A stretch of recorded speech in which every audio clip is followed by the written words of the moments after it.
The three biggest mistakes that I consistently see people make when they're retiring before the age of 60 include failure to have a health insurance strategy, taking distributions out of the wrong types of retirement accounts at the wrong times, and failure to locate the proper investments in the proper retirement account. So, as a company, we've been doing this for over 40 years. My name is Bernicke. I've been doing this and helping people with this for over 29 years now.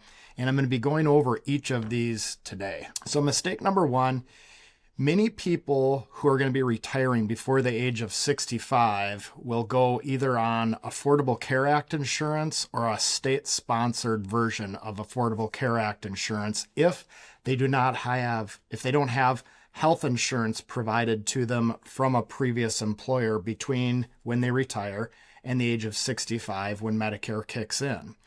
And one of the important things to know about this is when you're on ACA insurance or Affordable Care Act insurance or a state-sponsored version of Affordable Care Act insurance, the cost of the insurance is based on the amount of modified adjusted gross income you have. So the more modified adjusted gross income you have, generally speaking, the higher the cost of the insurance. So to understand how this works, because many of you are going to be relying on retirement investments for income before the age of 60 to get you throughout your retirement, it's important to know how the different what I call tax buckets work, because that's going to affect your modified adjusted gross income.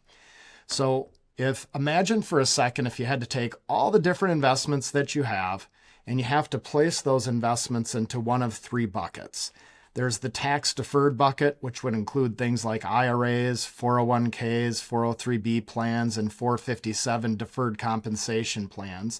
And when you put money into this bucket, the money goes in on a pre-tax or a tax deductible basis, which means you save money in the year you place money into this bucket, and the money grows tax deferred. However, when you take money out of this bucket, it counts as income and it increases your modified adjusted gross income. Now, when you contrast to that to what we call the tax-free bucket, which could include things like Roth IRAs, Roth 401ks, Roth 403bs, and Roth 457b plans, many of you won't have all of those different types of investments, but chances are you have one of them or maybe a few different ones that fit into this tax-free bucket. And with this bucket, the money doesn't go in on a tax deductible or a pre-tax basis. And as the money grows, it grows tax-free. And if it's withdrawn for qualified reasons in retirement, it comes out completely income tax-free. Now, the final bucket is what we call the non-qualified bucket. Sometimes you'll hear people call this the taxable bucket. But if you were to invest into a non-retirement account, so not an IRA, not a Roth IRA, not some sort of tax-qualified retirement plan. So if you were to invest $100,000 into this bucket, and you later want to take that $100,000 out, you can take it out and there aren't any tax implications on what we call the basis, which is the total amount that you put in. If you have stocks or mutual funds that invest in stocks that appreciate in value, again, whatever you put in, you can take out tax-free. The gains will be subject to capital gains tax and also will count towards modified adjusted gross income. Also, any interest that you earn on CDs or money market accounts or government bonds or corporate bonds, that all also counts as taxable income towards modified adjusted gross income. Even municipal bonds that aren't subject to federal tax income, that also counts towards modified adjusted gross income when we're planning for Affordable Care Act insurance. So the reason that this is important is because when you retire before the age of 60, but prior to Medicare kicking in, if you go on Affordable Care Act insurance or a state-sponsored version of it, it's important to know what counts towards modified adjusted gross income, because that will increase the cost of your health insurance to a certain point. Things like wages, salary, pay, Social Security income, pension income from a previous employer, Distributions from that tax-deferred bucket generally count. And if you're under the age of 59 and a half, you also might be penalized on that money in addition to it being taxed, in addition to it counting towards modified adjusted gross income, which could increase the cost of your ACA insurance. Net business income, municipal bond interest, any income, dividends, and capital gains on that non-qualified bucket that we talked about earlier, all of that counts. More important than what counts is what does not count. Qualified distributions from Roth IRA, that money comes out income tax free and does not count as modified adjusted gross income, including, and the other thing that doesn't count towards modified adjusted gross income is distributions from the non-qualified bucket that are the basis that we referred to earlier. So the reason I'm sharing this with you is many people go into retirement and they haven't taken an inventory of how much money they have in those different buckets and how they're going to be taking income out of those buckets in retirement to reduce their Affordable Care Act insurance premiums to get them to Medicare age at 65. So make sure you have those buckets organized correctly before you retire. Each year that goes by where you're not thinking of this prior to retirement is a lost opportunity. So we're going to switch gears here and go into mistake number 2, distribution strategy and failure to have a long-term plan. Many of you, when you retire, are eventually going to take Social Security income at some point. Some of you will have a pension from a current or previous employer. Some of you will work part-time or have business income. And many of you will rely on distributions from investments. And so in order to understand the importance of a long-term plan, I think it's important to understand how tax rates work. So presently in 2025, a single individual has a $15,750 standard deduction, which means the first $15,750 of income you have coming in is not subject to tax because you get a deduction. Now, you might have itemized deductions that are even greater than this, but we're just going to keep it simple for the purpose of this short video today. Once you exceed that threshold, the next $11,925 is taxed at 10%. If you're married, you get a $31,500 standard deduction, and the first $23,850 of income is subject to tax at 10%. And once you go above $23,850, the next amount to $96,950 is subject to 12% in taxes. Now, one of the things I want you to pay attention to is look at the size of the jump from this tax bracket to the 22% tax bracket. That's one of the biggest jumps in the tax code. And when we're looking at people's future income streams, we're always trying to think about how can we avoid these big jumps from 12 to 22%. You can also see there's a big jump when you go from 24% to 32%. So looking at the collective total of all the different income streams that you have coming in between Social Security and pension income in those different buckets that you have, it's important to make sure you organize those buckets in a way that you try to avoid these big jumps in the tax code to avoid pushing yourself into a higher than necessary tax bracket. So different considerations that you should have, as I do think it's important to have a long-term game plan and where you kind of plan out over the next 10 years plus where you think your income streams are going to be coming in. But it's not as easy as making a long-term plan and just sticking with the long-term plan, because inevitably there are going to be years where you need more money because you need a new roof or a new furnace or a daughter's getting married or whatever it might be. You're going to have these one-off expenses that pop up that are going to require you to zig and zag with how much money you're taking out of your various buckets or where you're getting that income from.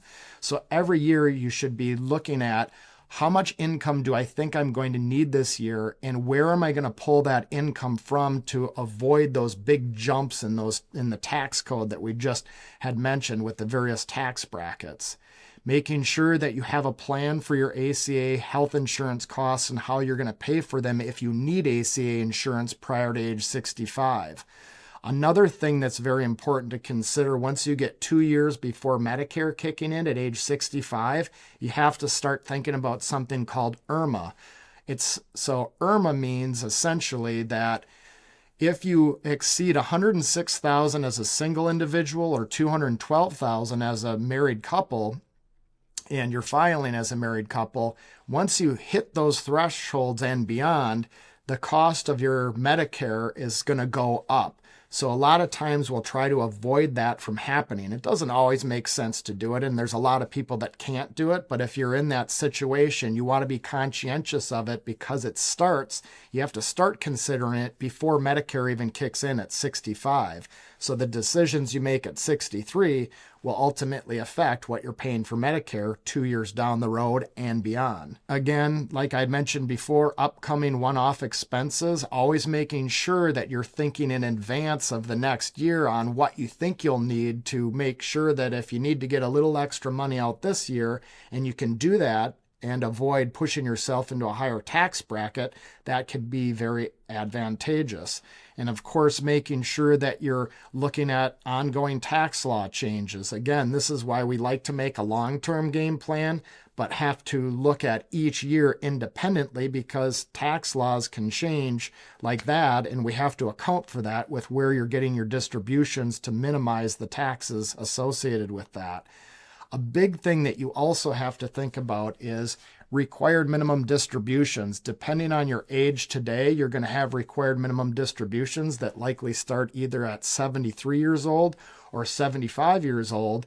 And that new amount of income that is required to be taken out of that tax deferred bucket that we mentioned earlier, that new source of income could potentially push you into those much higher tax brackets. So if you can get that money out at a younger age at a lower tax bracket to avoid the higher tax bracket later, that can make sense in a lot of situations. And of course, there's many other variables to consider, but considering your long-term game plan and adjusting that long-term game plan each year by some of these things that I just mentioned are very important. Mistake number 3 is something that we call location optimization. So that basically requires placing the proper investments in the proper buckets for minimal taxes throughout retirement. So to illustrate how this works, I thought it'd be easiest to just do a real simple example.